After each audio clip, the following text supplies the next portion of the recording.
The transport ship carrying Daehyun and Mirai descended through layers of shimmering defense fields that surrounded Valreth Prime. Through the viewport, the planet looked like a jewel floating in space, its surface covered in massive crystalline structures that caught and reflected the light of 3 suns. Daehyun adjusted his formal diplomatic uniform and glanced at his companion.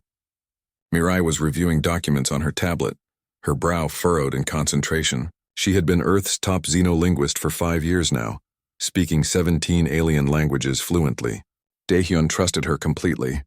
They had worked together on 12 diplomatic missions, and she had never failed to help him navigate the complex cultural waters of alien civilizations. Have you noticed something odd? Mirai asked without looking up from her screen. Everything about this place is odd, Daehyun replied with a slight smile. We're meeting with a king who has ruled for 3,000 years. No, I mean the other diplomats. On the station where we docked, none of them would speak to us.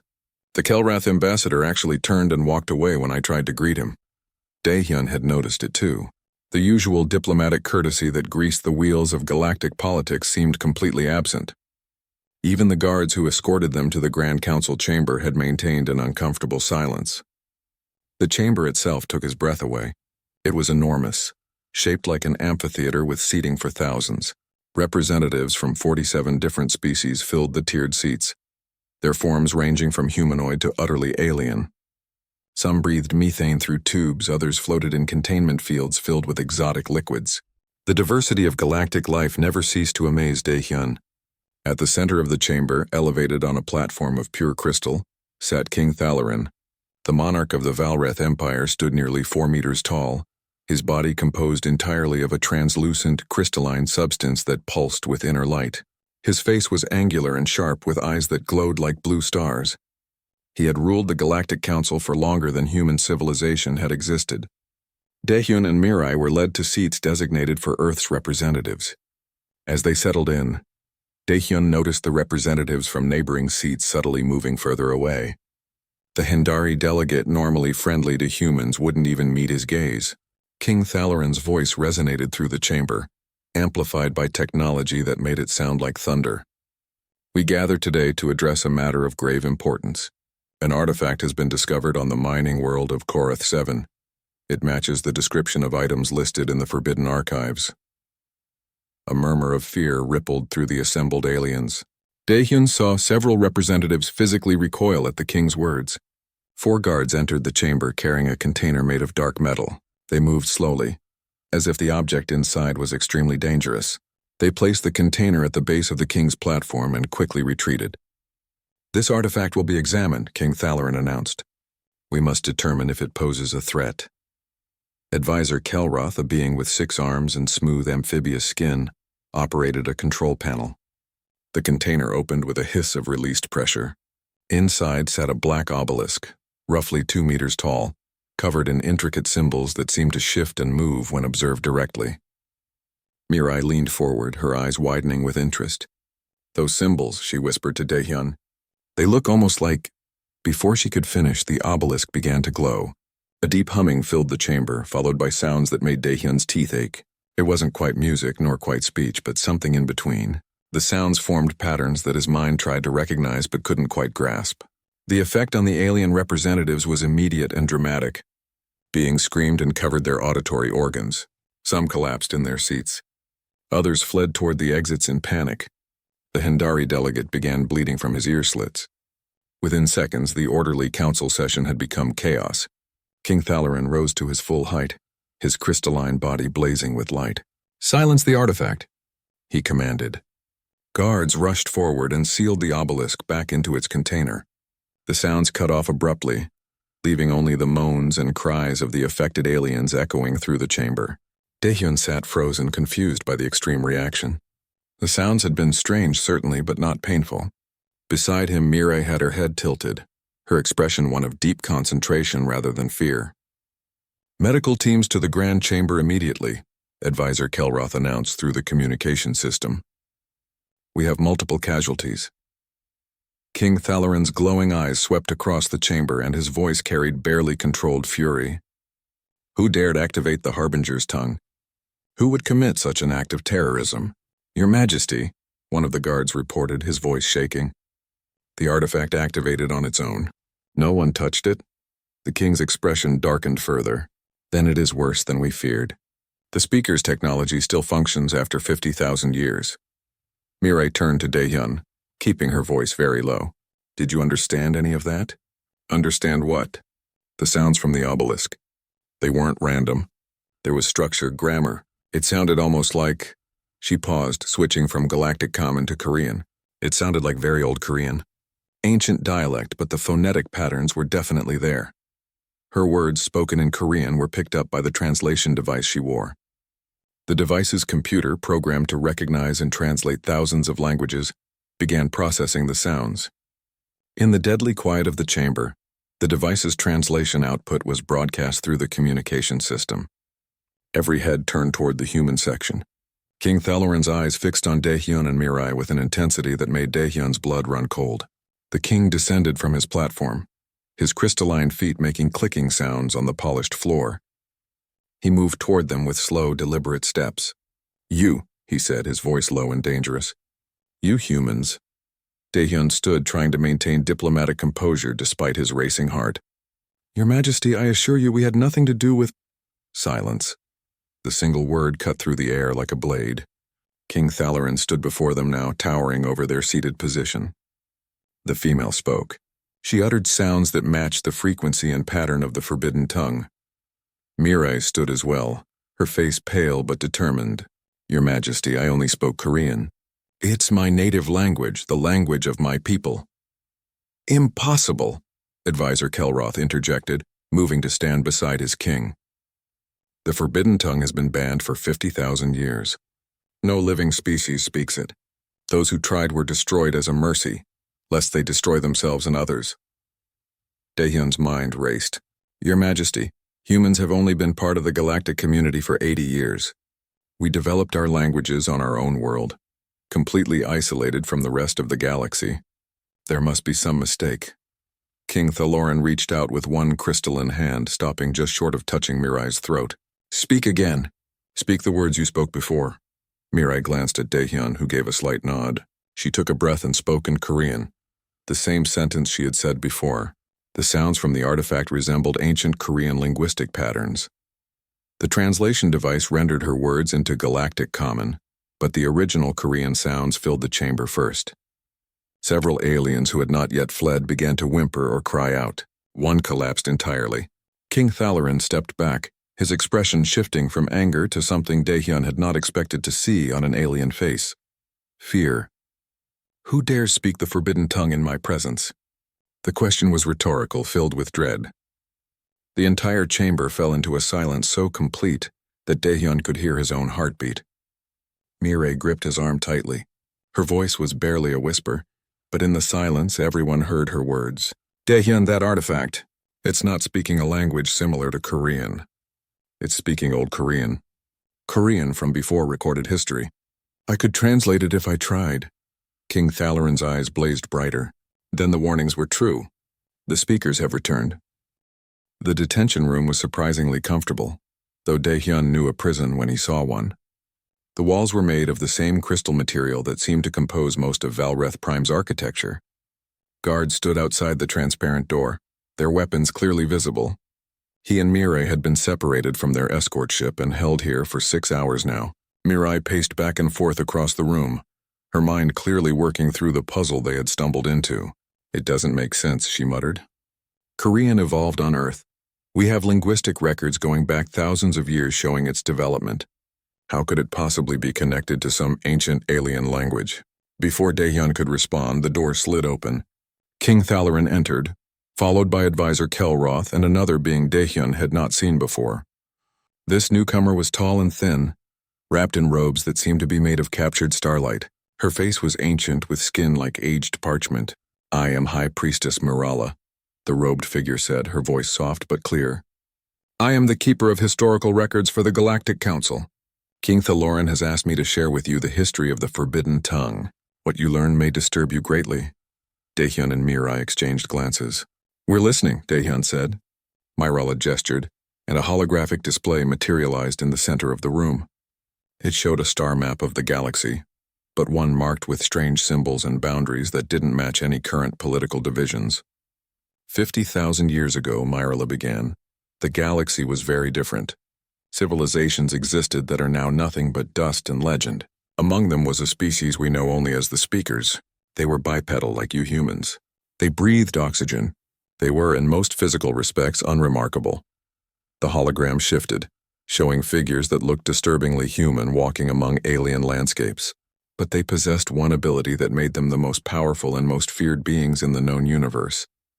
They could speak reality into existence. Mirai stopped pacing. What do you mean, speak reality? King Thalarin answered, his voice heavy with ancient sorrow. They use their language to command the fundamental forces of nature. A speaker could say a word and create fire from nothing. They could speak a sentence and move a mountain. Their most powerful phrases could reshape planets or extinguish stars. The hologram showed scenes of destruction, worlds torn apart, stars going dark, fleets of ships dissolving into nothing. At first, Myrla continued, the speakers used their power to help others. They terraformed dead worlds into gardens. They cured diseases that had plagued species for millennia. They were seen as gods by many civilizations. But power corrupts. The speakers began to fight among themselves, Advisor Kelroth added. They disagreed on how their power should be used. Some wanted to control the galaxy. Others wanted to reshape all life to match their vision of perfection. Still others simply wanted to destroy everything and start fresh. The hologram showed battles that defied comprehension. Reality itself seemed to break and reform as speakers fought each other across worlds and star systems. The speaker wars lasted for 3,000 years, Myrla said quietly. By the time they ended, a quarter of the galaxy had been rendered uninhabitable. Entire species had been erased from existence. Civilizations that had stood for millions of years were gone as if they had never been. What stopped them? Dahyun asked. They stopped themselves, King Thalarin replied. Or so the records claim. The speakers simply vanished. One day they were everywhere, and the next they were gone. They left behind only their artifacts and a warning carved in stone on 1,000 dead worlds. The hologram shifted to show ancient writing. Dahyun felt his stomach drop as he recognized the script. It looked like a much older version of Korean characters. Mirai moved closer to the hologram, her hands trembling. I can read this, she whispered. It says we were the greatest danger to ourselves in all life. We have hidden our power where we cannot find it again. If our words are heard once more, know that the seal has broken and the enemy has returned. The room fell silent.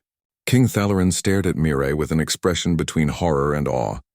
No one has been able to translate that warning in 50,000 years, Myrla said softly. We knew it was written in the forbidden tongue, but the language was lost. Those who tried to learn it went mad or died. How can you read it so easily? Because it's Korean, Mirai said, her voice shaking. Ancient Korean, from before any of our historical records, but it's still fundamentally the same language I learned from my mother. Dahyun's mind was racing. You're saying humans are descendants of the speakers? That's impossible. We have a complete fossil record on Earth. We evolved there over millions of years. Do you? Advisor Kelroth challenged. You have only been exploring your own solar system for a few hundred years. Are you certain you know everything about your origins? Before Dahyun could respond, an alarm began blaring throughout the facility. King Thalarin's eyes blazed bright. What is happening? A guard rushed to the door. Your Majesty, we're receiving emergency signals from across the galaxy. 3 more artifacts have activated simultaneously. 1 on Hindara Prime, 1 in the Kelvin system, and 1 in the outer reaches. Impossible, Myrla breathed. The artifacts have been dormant for 50 millennia. Why would they activate now? Mirai turned to look at Dahyun, her face pale. They activated when we arrived. When humans who speak Korean entered the Galactic Council for the first time in 50,000 years. A new holographic screen appeared, showing a message from Earth's government. A woman's face filled the display, middle-aged with tired eyes. Dahyun recognized Jiwon, one of Earth's leading archaeologists. Dahyun, if you're receiving this, something big has happened, Jiwon said urgently. 3 days ago, we discovered structures buried under Mars's North Pole. They're old. Really old. Dating suggests they're at least 40,000 years old, maybe older. But here's the thing that made me send an emergency signal. The structures have writing on them. Korean writing. The display shifted to show photos of excavated ruins. Ancient characters covered the walls. clearly visible despite millennia of burial. There's more, Jiwan continued. We found similar structures on Titan, different preservation, same writing system, same age. We've only been in space for a few centuries, but our language, or something very much like it, was being written on other worlds in our own solar system tens of thousands of years ago. The message ended. King Thaloran turned to face the humans, and for the first time Daehyun saw uncertainty in the ancient monarch's eyes. This changes everything, the king said slowly. If humans are truly descendants of the speakers, they represent the greatest threat the galaxy has ever known. A single human speaking the right words could destroy a planet. An angry human could erase a species from existence. But we've never done anything like that, Daehyun protested. Humans have been speaking Korean for thousands of years, and we've never caused reality to change or destroyed anything through speech alone. Perhaps because you forgot how, Mirala suggested. Or perhaps because the full power only awakens under certain conditions. Conditions that are now being met as the artifacts activate. Mireille was staring at her hands as if seeing them for the first time. I spoke in front of that artifact. The translation device broadcast my words across the council chamber. Could that have been enough to trigger the others? Possibly, Mirala admitted. The speaker's technology was deeply connected to their language. It may have been waiting, listening for the proper sounds after 50,000 years of silence. Another alarm sounded, and more guards rushed past the open door. Advisor Kelroth checked his communication device, his expression growing grave. Your Majesty, Captain Suho of Earth's escort ship is reporting unusual readings from the vicinity of the nearest artifact. He's requesting permission to investigate. King Thaloran was quiet for a long moment. When he finally spoke, his voice was measured and careful. I am faced with an impossible choice. If humans are descendants of the speakers, protocol demands I order your species quarantined or destroyed to prevent another speaker war. But if the artifacts are awakening, and if humans are the only ones who can understand and control them, then your species may be the only hope of preventing whatever catastrophe the ancient speakers tried to warn us about. He turned to face Daehyun and Mirai directly. I must know the truth. Will you help me investigate these artifacts? Will you prove whether humans can be trusted with this power? Or whether you will become the monsters your ancestors once were? Daehyun looked at Mirai. He saw fear in her eyes, but also determination. She gave him a small nod. We'll help, Daehyun said. But understand this, Your Majesty. Whatever our ancestors did 50,000 years ago, humans today are not monsters. We've fought wars and made mistakes, yes, but we've also learned to build peace. We're not defined by our past. We shall see, King Thaloran replied. Prepare a ship.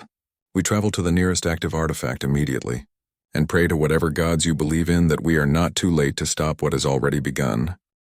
The ship that carried them to Terminus Station was unlike any vessel Daehyun had seen before. It was built from the same crystalline material as King Thaloran's body, but reinforced with metals that seemed to absorb light rather than reflect it. The crew treated it with obvious fear, as if the ship itself might detonate at any moment. Terminus Station orbited a dead star at the edge of known space. It had been built specifically to contain the Forbidden Archives, a collection of artifacts deemed too dangerous to destroy but too important to lose. The station itself was surrounded by weapons platforms and defensive shields strong enough to withstand a supernova. No one has entered the archives in 800 years, Commander Vextal explained as their ship approached the docking bay. The commander was a veteran soldier whose species resembled upright walking reptiles. His scales were crisscrossed with scars, each one telling a story of survival. The last expedition that went inside suffered 90% casualties. The survivors went insane within days. Comforting, Hyan muttered. The human pilot had been assigned to their team at the last minute. He was young, cocky, and brilliant with machines. Daehyun had liked him immediately despite his irreverent attitude. So we're walking into a place where trained soldiers died horribly. Great mission briefing. Also joining them was Yuna, a cultural historian who specialized in dead languages. She was older than the rest of the human team, with silver streaks in her hair and eyes that had seen more ancient texts than most people would read in 10 lifetimes. She studied the station through the viewport with undisguised fascination. The opportunity to access the archives alone makes the risk worthwhile, Yuna said quietly. Do you know how many civilizations have tried to understand what's stored here? How many scholars would sacrifice everything for just an hour inside? Yeah, well, those scholars weren't told the place is basically a death trap, Hyun replied, but there was no real complaint in his voice. He was just as curious as the rest of them.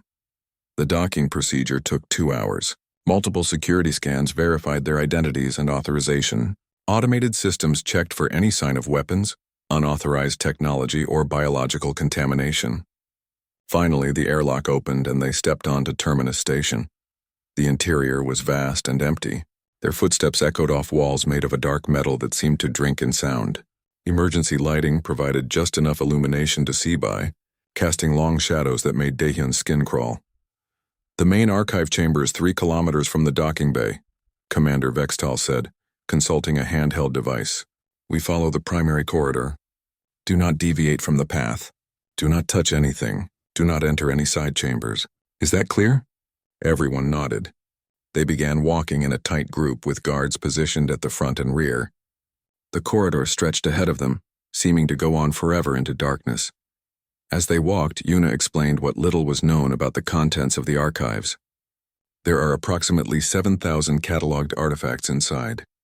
Most are small objects, devices whose purpose was never understood. Some are larger, like the obelisk that activated on Valreth Prime. Each one is sealed in a containment field designed to prevent activation. Obviously that's working great, Hyun said sarcastically, seeing as how multiple artifacts just turned themselves on across the galaxy. The containment technology is 50,000 years old, Mireille pointed out. Maybe it's finally breaking down. Or maybe, Daehyun suggested grimly, it was designed to break down. Maybe the speakers who built this place intended for their technology to wake up eventually. That thought silenced everyone for several minutes as they continued walking. The archive chamber, when they finally reached it, was breathtaking in its scale. It was a sphere easily a kilometer in diameter, with catwalks and platforms suspended throughout the interior space. Artifacts floated everywhere, each one contained in its own glowing energy field. The combined light from thousands of containment fields made the chamber bright as day. By all the stars, Yuna breathed, staring in wonder at the collection. It's beautiful. It's terrifying, Commander Vextal corrected. Each of those objects could potentially destroy this station.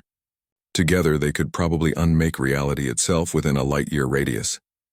King Thalarin, who had been silent during the journey, finally spoke. We are here for a specific purpose. We need to understand why the artifacts are activating and what they want. Want? Daehyun repeated. They're objects, not living things, are they? The king challenged. We know nothing about how Speaker's technology actually works. For all we know, these artifacts are alive in ways we cannot comprehend. They made their way to a central platform, where a control system still functioned, after all these millennia. Yuna immediately began examining the ancient interface, her fingers hovering over symbols that glowed at her touch. It's responding to me, she said with surprise. The system is recognizing my presence as someone who can read the language. Can you access the records? Mirai asked, moving to stand beside her. I think so. Give me a moment. Yuna's hands moved across the controls with growing confidence. Screens lit up around them, displaying information in the ancient Korean script that the speakers had used. As Yuna worked, Mirai wandered toward the nearest artifact. It was a small crystal, roughly the size of her fist, floating in its containment field. The symbols carved into its surface seemed to shift and move when she looked at them directly. What are you? She murmured, more to herself than expecting an answer. To her shock, words appeared in the air beside the crystal, Korean words written in light. I am a memory keeper. I hold the knowledge of what was lost. Mirai stumbled backward, her heart racing. Daehyun, the artifact just spoke to me. Everyone rushed over. The floating words remained visible, glowing softly in the dimness. What did you do? Commander Vextal demanded, his weapon half drawn. Nothing. I just looked at it and wondered what it was. King Thalarin studied the floating text. The artifact responded to your curiosity, to your question, even though you did not speak aloud. This is more dangerous than we thought. Speaker's technology can interact with human consciousness directly. Yuna called out from the control station. I'm finding something here. It's a central database, an index of everything stored in the archives. And there's a message attached to it. A message specifically addressed to whoever can read this language. Read it, Daehyun said. Yuna's voice was steady as she translated. If you can read these words, you are speaker-born. You carry within you the potential to command reality itself. But know this, power without wisdom is destruction. The artifacts you see around you are not tools. They are tests. Pass them and you may reclaim what was hidden. Fail them and you will repeat our mistakes. Tests? Mirai said. What kind of tests? As if in answer to her question, the crystal she had been examining flared brightly. Its containment field flickered and died. The crystal floated free, drifting toward Mirai until it hovered just in front of her face. More words appeared in light. Speak the word of binding. Prove you can control what you call forth. Mirai stared at the crystal. Somehow she knew what word it wanted. The knowledge was there in her mind, as if it had always been there waiting to be remembered. The word was simple, just 2 syllables in ancient Korean, but she knew instinctively that speaking it would change something fundamental. Don't do it, Commander Vextal warned. We don't know what will happen. We came here to understand, King Thalarin said.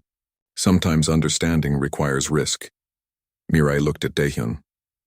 He gave her an encouraging nod, though she could see the worry in his eyes. She took a deep breath and spoke the word, Mukta, bind. The effect was immediate and dramatic. Gravity in the chamber reversed. Everyone suddenly fell upward, floating toward the curved ceiling. Artifacts strained against their containment fields. Warning alarms began blaring throughout the station. For a terrifying moment, Daehyun thought they were all going to die. Then Mirai spoke again, her voice stronger this time. Pulda, release. Gravity returned to normal. Everyone crashed back down to the platform, landing in a tangled heap. The alarms cut off. The artifacts settled back into their proper positions. The crystal that had tested Mirai returned to its place and its containment field reactivated. What just happened? Hyon gasped, picking himself up off the floor. I changed gravity, Mirai said, her voice filled with wonder and fear. Just by speaking a word, just like the speakers of old. Yuna was back at the control station, frantically reading through data. According to this, that was the most basic test. The simplest demonstration of speaker power. There are hundreds of more complex tests stored here.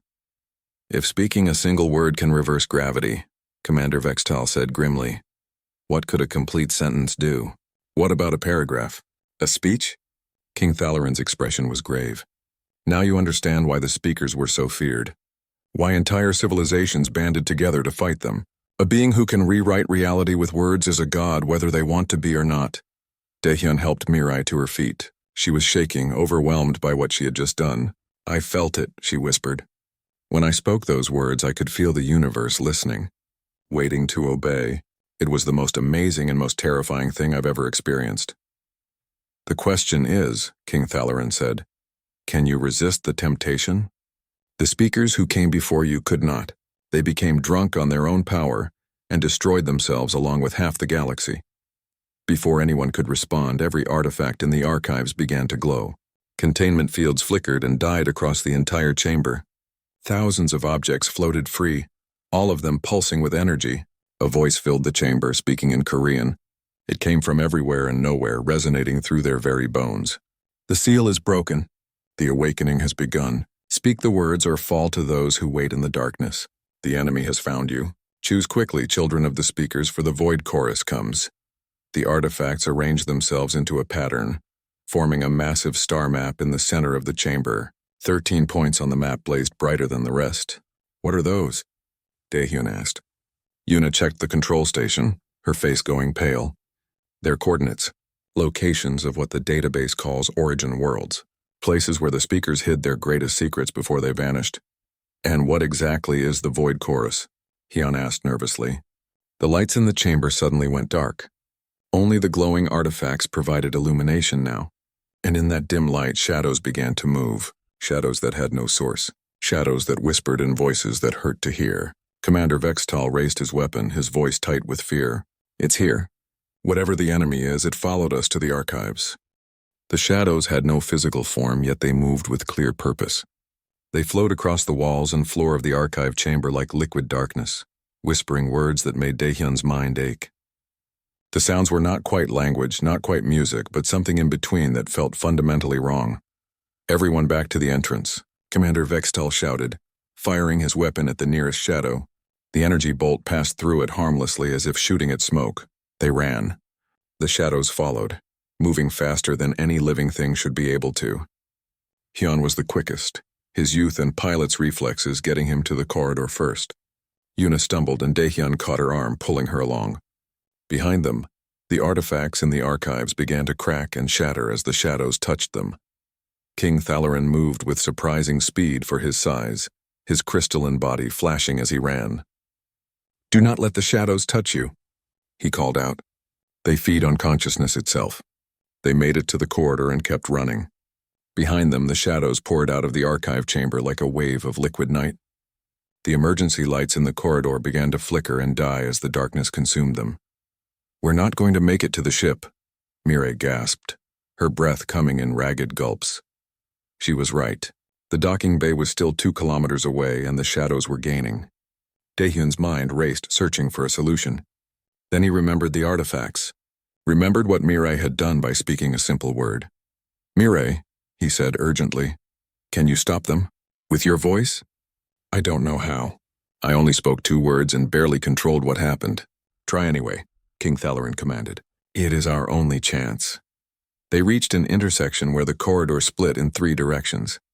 Commander Vexital positioned his guards to cover all approaches, though everyone knew weapons would be useless. The shadows were already visible at the far end of the corridor, rolling toward them like a tide. Mireille stood in the center of the intersection, her hands trembling. She closed her eyes and tried to remember the feeling from before. The sensation of the universe listening, waiting to obey. "What word stops darkness?" she asked desperately. "Light," Yuna suggested. "Say the word for light." "No," King Thalarin said.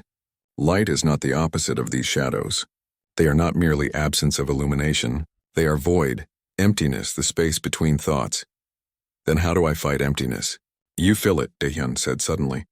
"You speak existence into the void," Mireille understood. She opened her eyes and spoke a phrase in ancient Korean, pulling the words from somewhere deep in her genetic memory. "Itsuda yonjehara, be exist." The effect was instantaneous. The air between them and the approaching shadows became solid, not a wall exactly, but a thickness to reality that the shadows could not penetrate. They crashed against the barrier like waves against a cliff, unable to pass. But the effort was costing Mireille dearly. Blood began to drip from her nose. Her legs shook with the strain of maintaining the barrier through sheer force of will and word. "I can't hold this long," she gasped. "Minutes at most." "Then we use those minutes," Daehyun said. He turned to Yuna. "You studied the database in the archives. What are these things? What is the Void Chorus?" Yuna pulled out a data tablet she had grabbed from the control station. Her hands shook as she scrolled through information. According to the speaker's records, the Void Chorus is not a species. It's more like a force, an intelligence that exists in the spaces between dimensions. It feeds on conscious thought, consuming entire civilizations by devouring their ability to think and feel. "How do you fight something like that?" Hyun demanded. "The speakers fought them using their language. Words create meaning, and meaning is the opposite of void. When the speakers spoke, they reinforced reality itself, making it too solid for the Void Chorus to consume. But the speakers lost," Commander Vextal pointed out grimly, "or at least they disappeared. If they could not defeat this enemy, what hope do we have?" King Thalarin had been silent, his glowing eyes focused on the shadows writhing against Mireille's barrier. The speakers did not lose to the Void Chorus. According to the oldest records, they were winning that war. They lost to themselves. They became so powerful that they began fighting each other, and in their civil war, they left gaps in reality that the Void Chorus could exploit. "So they sealed away their own power," Daehyun said, understanding dawning. "They sacrificed their ability to speak reality into existence because the power was too dangerous. But that meant they couldn't fight the Void Chorus anymore either. They made a choice," Yuna confirmed, reading from her tablet. "The speakers modified their own genetics, removing the natural ability to channel reality through language. Then they scattered across the galaxy, starting over as primitive beings. On Earth, they became early humans. They let themselves forget everything they had been. But they left the artifacts," Mireille said through gritted teeth, still maintaining the barrier. "They left a way for their descendants to reclaim the power if the Void Chorus ever returned." "A trap," King Thalarin said with sudden realization. "The speakers set a trap that would take 50,000 years to spring. They knew the Void Chorus would eventually find a galaxy without speakers to defend it. They knew their enemies would come hunting for the remnants of speaker civilization. So they left artifacts that would activate when humans, their descendants, encountered the galactic community. Leading the Void Chorus right to us. Daehyun finished, making Earth a target. Yuna nodded. But also giving humans a chance to relearn what was forgotten. To become speakers again, but this time with 50,000 years of hard-earned wisdom about the dangers of that power. Miri's barrier flickered. She fell to one knee, blood now streaming from both nostrils. I can't hold it anymore. Then we run, Commander Vextal said. My ship is still in the docking bay. If we can reach it, we won't make it, Hyun said flatly. Look, he pointed down the other corridors. More shadows were appearing, cutting off every escape route. They were surrounded. Daehyun's communicator suddenly crackled to life. This is Captain Suho of the Earth vessel Determination. Daehyun, if you can hear me, we're detecting massive energy readings from Terminus Station. What's your status? Under attack, Daehyun replied quickly. Unknown hostile entities. We need immediate extraction. Copy that. We're moving into position now. But Daehyun, you need to know something. We're receiving reports from Earth. People are having visions. Millions of humans across all the colonies are suddenly remembering things that never happened to them, languages they never learned, places they've never been. It's the genetic memory, Yuna breathed. The artifact's activating has triggered something in human DNA. The speaker's descendants are remembering what their ancestors knew. There's more. Suho continued, his voice tense. We're detecting Void Chorus entities appearing in 20 star systems. They're attacking any world with human populations. Earth herself is under assault. Mire's barrier collapsed completely. She collapsed with it, unconscious from the strain. The shadows surged forward. Daehyun caught Mire before she hit the ground. He looked up at the approaching darkness and felt a strange calm settle over him. If this was the end, he would face it with dignity. But then something unexpected happened. Words began to echo in his mind. Not his own thoughts, but memories from people he had never been. He saw through the eyes of an ancient speaker, standing on a world that no longer existed. He felt the weight of power that could reshape reality with a syllable. And he understood. Hyun Yuna, he said calmly, I need you to listen very carefully. I'm going to speak a phrase in Korean. When I do, you need to repeat it exactly. Can you do that? I'm a pilot, not a linguist, Hyun protested. Your genetics are the same as mine. The same as every human. You have the ability.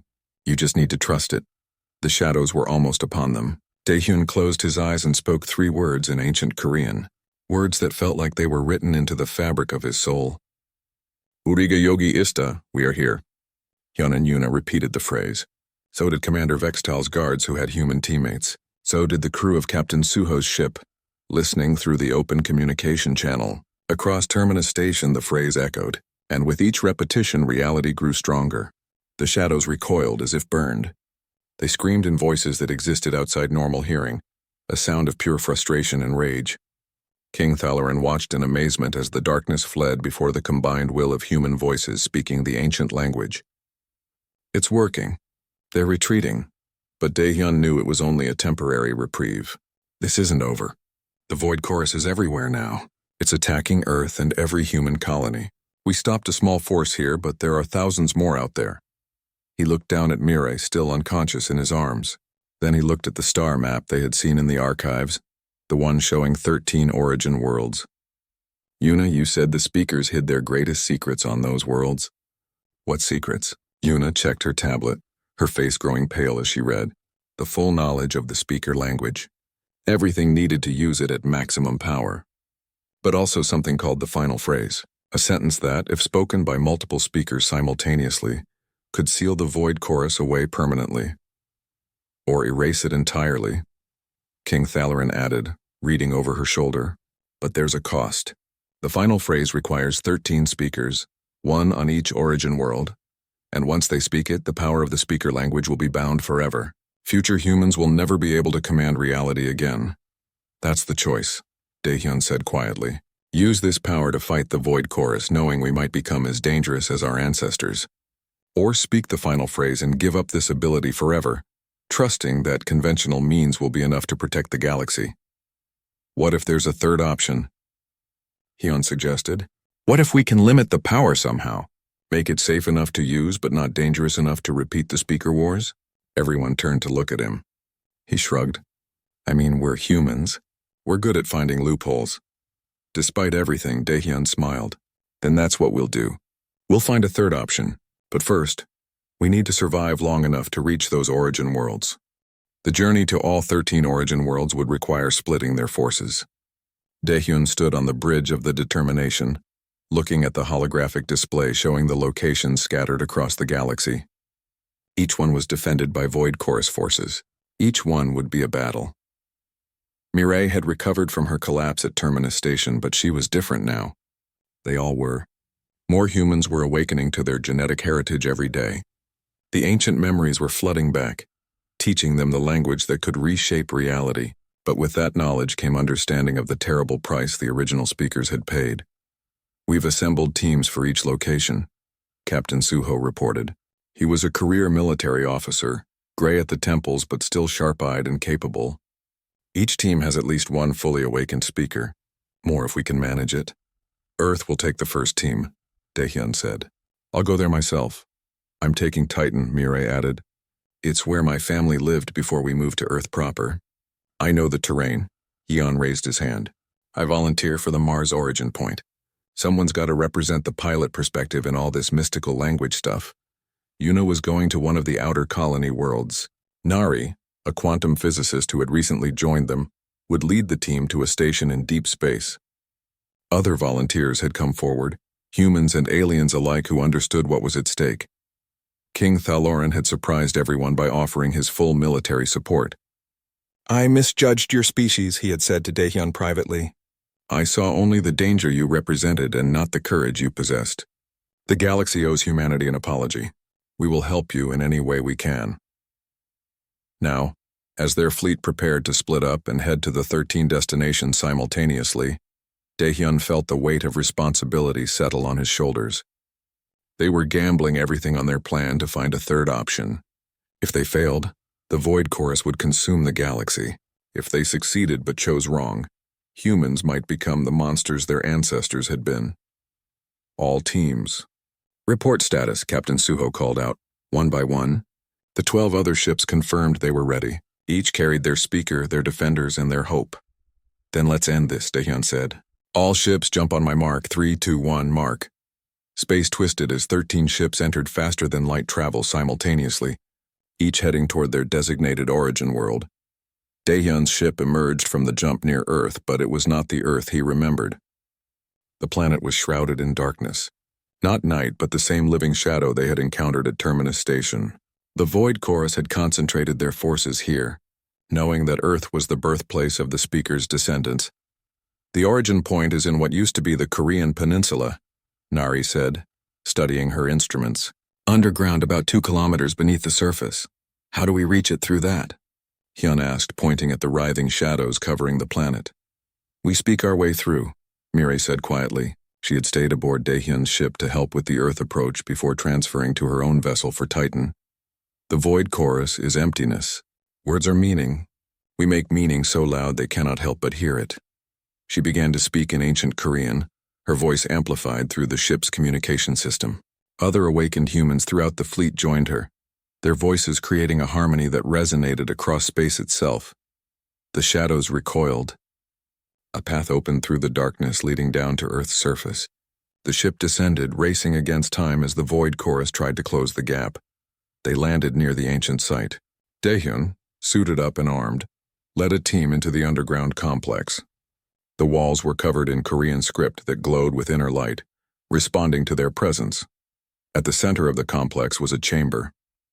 Inside stood a crystal pillar identical to the ones reported at all the other origin worlds. Daehyun approached it carefully and it came to life at his touch. Welcome, descendant, it said in Korean. You have found what was hidden. Now you must choose. Choose what? Daehyun asked. The final phrase exists in 2 forms.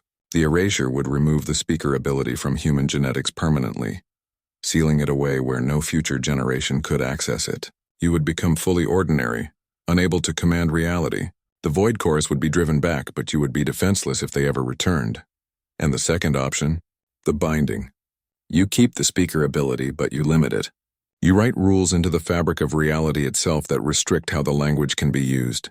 These rules would be absolute, unchangeable even by speakers. Daehyun thought about it. What kind of rules? That is for you to decide. But choose wisely. Whatever you write here will affect all humanity forever. Through his communicator, Daehyun heard the other teams reporting in. They had all reached their origin worlds. They had all found the same choice waiting for them. We need to vote, Mirai said from Titan. All 13 of us.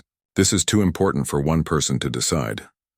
A quantum channel opened, connecting all 13 origin worlds in real-time communication. Faces appeared on Daehyun's screen. Some he knew well. Others he had only met days ago. All of them carried the weight of an impossible decision. Taijin, a philosopher who had been assigned to one of the colony worlds, spoke first. We should choose the erasure. Humanity has proven we cannot be trusted with ultimate power. We fight wars over resources, over beliefs, over borders. Give us the power to reshape reality and we will destroy ourselves as our ancestors did. But we've also proven we can grow, Nari countered. We've learned from our mistakes. We've built peace where there was war. We're not the same species that left Earth in generation ships. We're better, are we? Taijin challenged. Or are we just one crisis away from revealing our true nature? The debate continued, voices rising in passion and fear. Some argued for complete erasure of the power. Others wanted to keep it without restrictions, trusting human judgment. The arguments went in circles, time ticking away while the void chorus pressed closer. Then King Thalarin's voice cut through the chaos. He had patched himself into the communication channel from his flagship orbiting Earth. May I speak? Everyone fell silent. I have lived for 3,000 years, the king said. I have seen civilizations rise and fall. I have seen species destroy themselves through stupidity and save themselves through wisdom. And I have learned one truth that applies to all intelligent life. He paused, his glowing eyes visible even through the screen. No species is purely good or purely evil. All carry within them the capacity for both creation and destruction. The speakers of old were not monsters. They were people like you who faced temptation and failed. But you are not them. You have the advantage of knowing their mistakes. So what do you suggest? Daehyun asked. Choose the binding. But be smart about the rules you create. Make them strict enough to prevent abuse, but flexible enough to allow good to flourish. Trust yourselves, but build in safeguards against your worst impulses. The 13 speakers looked at each other across the quantum channel. Slowly, one by one, they nodded. Then let's decide on the rules, Mirai said. We don't have much time. They worked quickly, debating and refining. The rules they created were simple but absolute. First, the speaker language could never be used to directly harm any conscious being. No speaking a person out of existence. No rewriting minds. No erasure of free will. Second, the language could only be taught to those who passed tests of wisdom and compassion. Not intelligence tests, but evaluations of character. The power would be earned, not inherited. Third, any use of the language for personal gain or domination would result in immediate loss of the ability. The power could only be used in service of others. These rules will be hard to enforce, Yun pointed out. How do we make sure people follow them? We don't enforce them, Yuna replied. Reality does. When we speak the binding phrase, these rules become part of the fundamental structure of the universe. They'll be as unchangeable as the laws of physics. Then we're really doing this, Daehyun said. We're choosing to keep this power but limiting ourselves. Our ancestors chose to forget, Mirai said quietly. We're choosing to remember, but to remember wisely. Across all 13 worlds, the speakers prepared to speak in unison. The crystal pillars displayed the binding phrase, complex and beautiful in ancient Korean. It would take nearly a minute to speak completely, and all 13 speakers would need to remain in perfect synchronization. On my mark, Captain Suho said, coordinating the effort. 3, 2, 1, speak. 13 voices rose as one, speaking across light years as if they stood in the same room. The words flowed like poetry, like music, like the fundamental truth of existence itself. As they spoke, reality listened. The universe held its breath. The void chorus sensed what was happening and launched a desperate attack. Shadows crashed against the ships and the underground chambers. They sought to interrupt the speakers, to silence them before the binding could be complete. But they were too late. The final phrase was spoken. The last syllable echoed across the galaxy. And everything changed. The shadows of the void chorus began to scream. Not in victory, but in defeat. The binding phrase had done more than limit speaker power. It had reinforced reality itself, making it too solid for the void chorus to consume. The emptiness that they represented found no purchase in a universe made meaningful by human voices. The shadows were pushed back, driven beyond the dimensional barriers that separated realities. The speakers working together added one final command to seal those barriers permanently. The void chorus would never threaten the galaxy again. As the darkness fled, light returned to Earth and all the other worlds it had covered. Cities that had gone dark blazed with illumination once more. People who had hidden in fear emerged to see the dawn. On Earth, Daehyun stepped out of the underground chamber and looked up at the sky. It was blue again, clear, beautiful. He felt different, changed by what he had done. The power was still there, he could feel it humming in his bones, but it was bounded now, safe. Did it work? Captain Suho asked over the communicator. It worked, Daehyun confirmed.